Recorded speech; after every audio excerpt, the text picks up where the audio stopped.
അസ്സലാമു അലൈക്കും. ഇന്ന് നമുക്ക് പഴുത്ത ചക്ക വെച്ചിട്ട് ഒരു ചക്ക പഴംപൊരി തയ്യാറാക്കാം. പഴുത്ത് നല്ല മധുരമുള്ള ചക്കയാണെങ്കിൽ കൂടുതൽ ടേസ്റ്റിയാണ്. മധുരം കുറവുള്ള ചക്കയാണെങ്കിൽ പഞ്ചസാരയുടെ അളവ് നമുക്ക് കൂട്ടിയെടുക്കാം. അപ്പോൾ ഇതെങ്ങനെയാണ് ഉണ്ടാക്കുന്നത് നോക്കാം. ഇതിന് വേണ്ടിയിട്ട് കുറച്ച് ചക്കച്ചുള ഇവിടെ എടുത്തിട്ടുണ്ട്. ചക്കക്കുരു ഇതിൻ്റെ ഉള്ളിൽ നിന്നും റിമൂവ് ചെയ്യണം. ഇതുപോലെ കുരു കളഞ്ഞെടുത്തിട്ടുണ്ട്. ഇതുപോലെയാണ് റിമൂവ് ചെയ്യേണ്ടത്. ഒരു ചക്കച്ചുള 2 പീസാക്കി എടുക്കരുത്. കുരു കളയുമ്പോൾ ഇതുപോലെ കുരു കളയാനായിട്ട് ശ്രദ്ധിക്കണം. ഇതുപോലെയാണ് കുരു കളഞ്ഞെടുക്കേണ്ടത്. കണ്ടില്ലേ, ഇതുപോലെ ചെയ്തെടുക്കാം.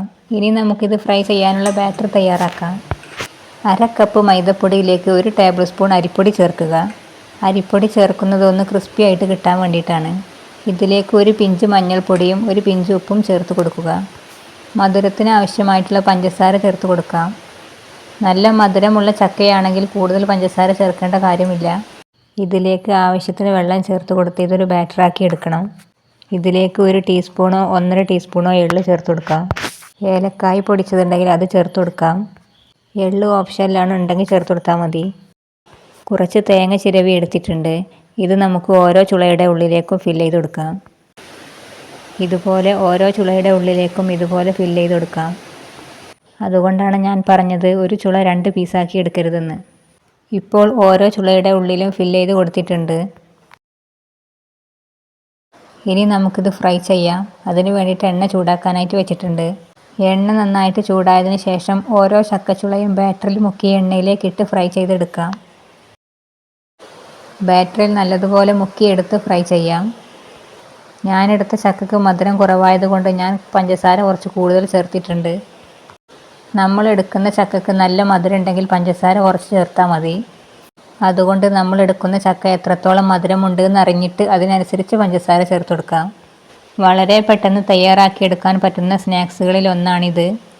അപ്പോൾ പഴുത്ത ചക്ക വീട്ടിലുണ്ടെങ്കിൽ നിങ്ങൾ ഇതൊന്നും ട്രൈ ചെയ്ത് നോക്കിയിട്ടില്ലെങ്കിൽ തീർച്ചയായിട്ടും ഒന്ന് ട്രൈ ചെയ്ത് നോക്കുക. എന്നിട്ട് നിങ്ങളുടെ ഫീഡ്ബാക്ക് അറിയിക്കുക. തിരിച്ചും മറിച്ചും ഇട്ട് 2 ഭാഗം ഫ്രൈ ചെയ്തെടുക്കാം. ഞാനിവിടെ 3 എണ്ണം വീതമാണ് ഫ്രൈ ചെയ്തെടുക്കുന്നത്. എടുക്കുന്ന പാനിൻ്റെ വലിപ്പം അനുസരിച്ചും നമ്മൾ ചേർക്കുന്ന എണ്ണയുടെ അളവനുസരിച്ചും നമുക്ക് എത്ര എണ്ണം വേണമെങ്കിലും ഇട്ട് കൊടുക്കാം. വീഡിയോ ഇഷ്ടമായിട്ടുണ്ടെങ്കിൽ ലൈക്ക് ചെയ്യാൻ മറക്കരുത്. സബ്സ്ക്രൈബ് ചെയ്യാത്തവരുണ്ടെങ്കിൽ പ്ലീസ് ഒന്ന് സബ്സ്ക്രൈബ് ചെയ്ത് സപ്പോർട്ട് ചെയ്യണം.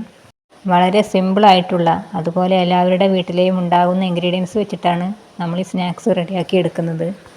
വളരെ ബുദ്ധിമുട്ടൊന്നും ഇല്ലാതെ പെട്ടെന്ന് തന്നെ തയ്യാറാക്കിയെടുക്കാൻ കഴിയുന്നൊരു സ്നാക്സ് കൂടിയാണിത്. എള്ള് വീട്ടിലുണ്ടെങ്കിൽ തീർച്ചയായിട്ടും എള്ള് ചേർത്ത് കൊടുക്കണം. എള്ള് ചേർത്ത് കൊടുക്കുമ്പോൾ ഇതിന് പ്രത്യേക ടേസ്റ്റാണ്. അതുകൊണ്ട് എള്ള് ഉണ്ടെങ്കിൽ നിർബന്ധമായിട്ടും ചേർത്ത് കൊടുക്കണം. ചെറിയ ജീരകം ഇഷ്ടമുള്ളവർക്ക് അത് ചേർത്ത് കൊടുക്കാം. അതുപോലെ കരിഞ്ജീരകം ചേർത്ത് കൊടുക്കാം. അതൊക്കെ ഓരോരുത്തരുടെ ഇഷ്ടത്തിനനുസരിച്ച് ചേർത്ത് കൊടുക്കാം.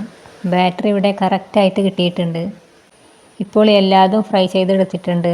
അപ്പോൾ ഇത്രയേ ഉള്ളൂ, എണ്ണ ഇത്ര ബാക്കിയുണ്ട്. അപ്പോൾ ഇത്രയേ ഉള്ളൂ, എല്ലാം ഇവിടെ ഫ്രൈ ചെയ്തെടുത്തിട്ടുണ്ട്. വീഡിയോ ഇഷ്ടമായിട്ടുണ്ടെങ്കിൽ ലൈക്ക് ചെയ്യുക, ഷെയർ ചെയ്യുക. സബ്സ്ക്രൈബ് ചെയ്യാത്തവരുണ്ടെങ്കിൽ സബ്സ്ക്രൈബ് ചെയ്യുക. ട്രൈ ചെയ്യാത്തവരുണ്ടെങ്കിൽ ട്രൈ ചെയ്തതിന് ശേഷം ഫീഡ്ബാക്ക് അറിയിക്കുക. മറ്റൊരു വീഡിയോ ആയിട്ട് വരാം. അസ്സലാമു അലൈക്കും.